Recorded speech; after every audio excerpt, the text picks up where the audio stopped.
ओम चंद्र देवाय नमः। ओम। आज हम आषाढ़ पूर्णिमा के महात्म के बारे में बताएंगे। किसकी पूजा करना चाहिए, कैसे शुभ लाभ प्राप्त करें, कैसे व्रत रखें, कैसे व्रत का पारण करें और किसकी पूजा इस व्रत में की जाती है और इस आषाढ़ी पूर्णिमा को किन किन चीज़ों से इतिहास में, शास्त्रों में जोड़ा गया है, उसके बारे में भी आपको बताएंगे। आषाढ़ी पूर्णिमा को गुरु पूर्णिमा के नाम से भी जाना जाता है। आषाढ़ी पूर्णिमा को माता लक्ष्मी की पूजा के लिए भी माना जाता है, क्योंकि पूर्णिमा तिथि को ही समुद्र मंथन से माता लक्ष्मी की उत्पत्ति मानी जाती है। ऐसा शास्त्रों में बताया गया है, प्रचलित कथाओं में, मान्यताओं में माना गया है। इसी के साथ कृष्ण द्वैपायन व्यास जी का प्राकट्य दिवस, जन्मोत्सव भी आषाढ़ी पूर्णिमा को माना जाता है। गौतम बुद्ध के प्रथम उपदेश को भी आषाढ़ी पूर्णिमा से जोड़ा जाता है। आषाढ़ी पूर्णिमा से ही पूर्ण रूप से चातुर्मास की शुरुआत हो जाती है। तो कहीं कहीं झारखंड में भी इसको अच्छी फसल के लिए मनाया जाता है। तो और हिंदुस्तान, भारत, नेपाल, भूटान में हिंदू धर्म, जैन धर्म, बौद्ध धर्म के लोग अपनी अपनी विधियों से इस पूर्णिमा को मनाते हैं। कहीं व्रत रखते हैं, कहीं पूजा करते हैं, कहीं गुरु की पूजा करते हैं। तो ये चीज़ें हैं। अब पूर्णिमा का मतलब जब चंद्रमा पर सूर्य की पूर्ण किरणें पड़ती हैं और चंद्रमा पूर्ण रूप से आलोकित होता है, दिखाई देता है, उसी तिथि को पूर्णिमा के रूप में जाना जाता है। यह मास की 15वीं तिथि होती है और एक महीने में एक पूर्णिमा होती है, शुक्ल पक्ष की। तो इस तरह से एक महीने में 15 दिन पर पूर्णिमा होती है, 15 अमावस्या होता है। अब इस दिन हमको प्रमुख रूप से आषाढ़ी पूर्णिमा के दिन चंद्र देव की पूजा करनी चाहिए, भगवान विष्णु, माता लक्ष्मी की पूजा करनी चाहिए और भगवान भोलेनाथ की पूजा करनी चाहिए। आषाढ़ी पूर्णिमा के बाद ही श्रावण मास शुरू होता है। मान्यता है कि चातुर्मास के समय सृष्टि के संचालन का भार पूर्ण रूप से भोलेनाथ महादेव के ऊपर आ जाता है। तो इस आषाढ़ी पूर्णिमा के बाद से हमको अपने जप तप में वृद्धि करने के लिए व्रत, ध्यान, ये सब करना चाहिए। अब आषाढ़ी पूर्णिमा के दिन अगर आप व्रत रखते हैं तो आपको कैसे क्या करना चाहिए और उसके बाद हम बताएंगे इस व्रत की कथा। आषाढ़ी पूर्णिमा के दिन आपको सूर्योदय से पूर्व उठकर स्नान के बाद स्वच्छ वस्त्र पहनना चाहिए और अपने पूजा स्थल पर चाहे फोटो हो या छोटी प्रतिमा हो, भगवान विष्णु, माता लक्ष्मी या श्री कृष्ण जी की और भगवान भोलेनाथ की, माता पार्वती की प्रतिमा होनी चाहिए। सूर्योदय के बाद आप भगवान भोलेनाथ और भगवान विष्णु की आराधना करिए, उनके सामान्य मंत्रों से ध्यान साधना करिए और यह करने के बाद पूरे दिन आप भगवान विष्णु के मंत्र को जपते। सायंकाल जब चंद्रोदय हो, क्योंकि पूर्णिमा का व्रत चंद्रमा के को आधार मान के रखा जाता है, तो जब चंद्रोदय हो तब आपको चंद्रदेव को तांबे के लोटे में स्वच्छ जल और उसमें अगर उपलब्ध हो तो सफेद पुष्प, थोड़ा सा गोदुग्ध, गाय का कच्चा दूध जो गर्म किया हुआ ना हो, इसको आप सूर्य देव को, चंद्रदेव को इसका अर्घ्य दें। इस व्रत का, आषाढ़ी पूर्णिमा का समय आप लोग ध्यान से जान लीजिए। 9 जुलाई की जो रात होगी बीतती हुई, उस बीतती रात में क्योंकि अंग्रेजी तारीख में 12 बजे रात्रि को तारीख बदल जाती है, तो इस हिसाब से आपको 1:36 जो AM है, अर्धरात्रि के बाद है, वहाँ से पूर्णिमा तिथि की शुरुआत हो जाए। व्रत उदया तिथि में रखने के कारण यह व्रत 10 जुलाई 2025 को रखा जाए। पूर्णिमा तिथि की समाप्ति 10 की रात्रि को 2:11 जुलाई को 2:06 AM पर समाप्त होगा। यानी तिथि रात्रि में अर्धरात्रि के बाद लग रही है, अर्धरात्रि के बाद समाप्त हो रही है। तो ये इस हिसाब से व्रत को रखा जाएगा। 10 जुलाई को, पारण 11 को होगा। चूंकि 11 की रात्रि में 2:06 पर तिथि समाप्त हो जा रही है, तो आप इस तिथि के समाप्त होने के बाद, सूर्योदय के बाद आप इस व्रत का पारण कर सकते हैं। इस व्रत में आप पूजा के साथ साथ सत्यनारायण व्रत कथा सुनने का भी बहुत ही अधिक महत्व है। जो लोग व्रत रखते हैं, अगर संभव हो तो किसी योग्य पंडित ब्राह्मण को बुलाकर सत्यनारायण व्रत कथा सुनिए।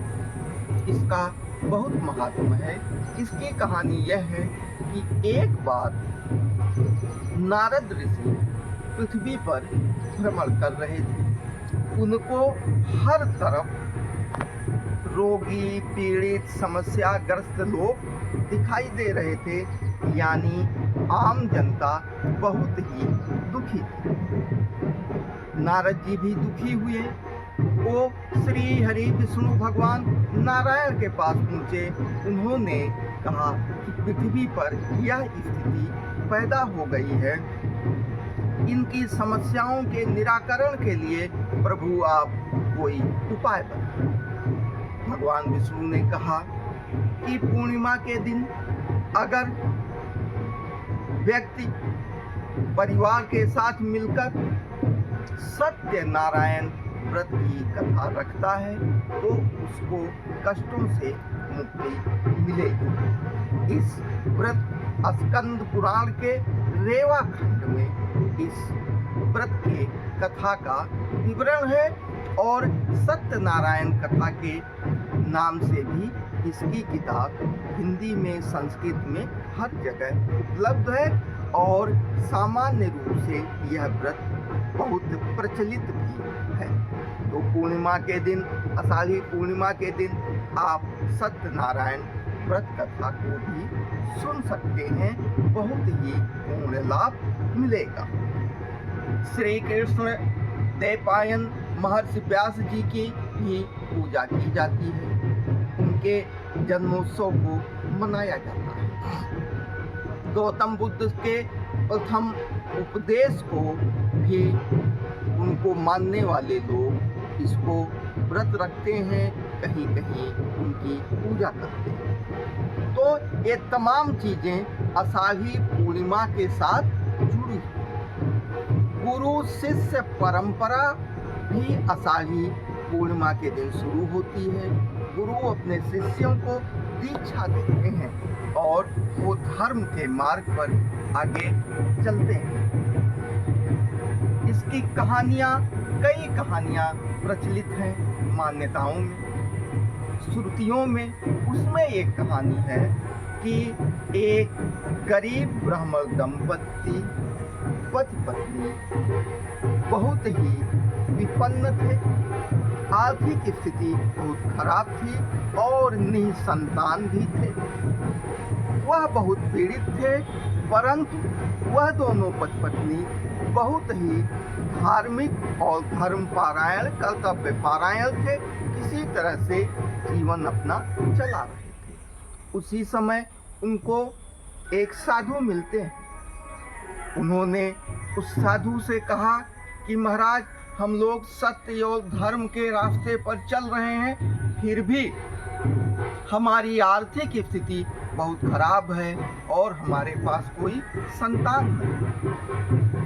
साधु ने उनको कहा कि आप सत्यनारायण व्रत की कथा रखिए, अगर इस कथा को आप करते हैं तो आपके समस्याओं का निराकरण हो जाएगा। उसी समय से आने वाली पूर्णिमा के दिन, आषाढ़ी पूर्णिमा के दिन, उस निर्धन निसंतान दंपति ने सत्यनारायण व्रत कथा को रखा, व्रत कथा को सुना। उसके बाद धीरे धीरे कुछ पूर्णिमाओं के बीतने के बाद आश्चर्यजनक रूप से उस दंपति की आर्थिक समस्या समाप्त हो गई और उनको संतान की उत्पत्ति उनके यहाँ हो गई और वह दंपति हर तरह से पूर्ण रूप से सुखी हुए। एक सत्यनारायण व्रत कथा में लकड़हारे की कथा है, राजा की कथा है, ब्राह्मण की कथा है, व्यापारी की कथा है। कई कथाओं को 5 अध्यायों में समाहित करके सुनाया जाता है। यह व्रत कथा निश्चित रूप से आपके भौतिक और आध्यात्मिक दोनों सुखों में वृद्धि करने का कार्य करती है, बहुत ही पूर्ण लाभ प्राप्त होता है। आषाढ़ पूर्णिमा के दिन चंद्रदेव पूर्ण रूप से आलोकित होने के कारण, क्योंकि चंद्रमा मन सो जाता है, चंद्रमा मन का कारक होता है, क्योंकि चंद्रमा जब पूर्ण प्रभाव में होता है तो मानसिक रूप से प्रफुल्लित मन व्यक्ति का हो जाता है। कुछ चीजें हो सकती हैं आपके व्यक्तिगत जन्म कुंडली में, अगर चंद्रमा बहुत पीड़ित हो तो आपको पूर्णिमा का व्रत रखने से, चंद्रदेव का ध्यान रखने से आपको बहुत भी लाभ मिलेगा। पूर्णिमा व्रत रखने से, चंद्रदेव का ध्यान करने से जन्म कुंडली में जो चंद्रकृत दोष होते हैं उनका शमन होता है। भगवान विष्णु का आपको आशीर्वाद प्राप्त होता है। भगवान सत्यनारायण भगवान विष्णु के ही अंश होते हैं। गुरु शिष्य परंपरा के अंतर्गत हम अपने गुरुओं का सम्मान करते हैं। शास्त्र में कहा गया है, आप ध्यान से सुनिए गुरु की महत्ता। गुरुर्देव गुरुर्ब्रह्मा गुरुर्विष्णु गुरुदेवो महेश्वर। इस महत्ता के साथ, यानी गुरु ही ब्रह्मा है, गुरु ही विष्णु है, गुरु ही महेश है। अब आप गुरु की महिमा का आकलन कर सकते हैं कि गुरुर ब्रह्मा गुरुर विष्णु गुरुदेव महेश्वर, तीनों शक्तियों का जो समन्वय रूप होता है। और अंत में तस्मै श्री गुरुवे, आप इनका समन्वित रूप मान के अपने गुरु के चरणों में अपना मस्तक रख देते हैं तो निश्चित रूप से आपके आगे का जीवन बहुत ही सफल होता है, रास्ता प्रशस्त होता है। तो आप सभी लोग आषाढ़ी पूर्णिमा के व्रत को रख सकते हैं अपने हिसाब से। चंद्रमा की पूजा कर सकते हैं, चंद्रमा का ध्यान कर सकते हैं, सत्यनारायण की व्रत की कथा सुन सकते हैं। अगर आप इसमें से कुछ भी करते हैं तो आपको बहुत ही पुण्य लाभ प्राप्त होगा। आप सभी का दिन शुभ हो। अगर ये जानकारी आपको अच्छी लगी हो तो इस तरह की तमाम जानकारियों के लिए हमसे जुड़ने के लिए सब्सक्राइब करिए हमारे चैनल राष्ट्रीय जीवन को। और ये सारी चीज़ें शास्त्रों से, प्रचलित मान्यताओं से, श्रुतियों से लिया गया है और आप अपने विवेक के अनुसार व्रत रखिए, ईश्वर का ध्यान करिए। ओम नमो भगवते वासुदेवाय नमः। ओम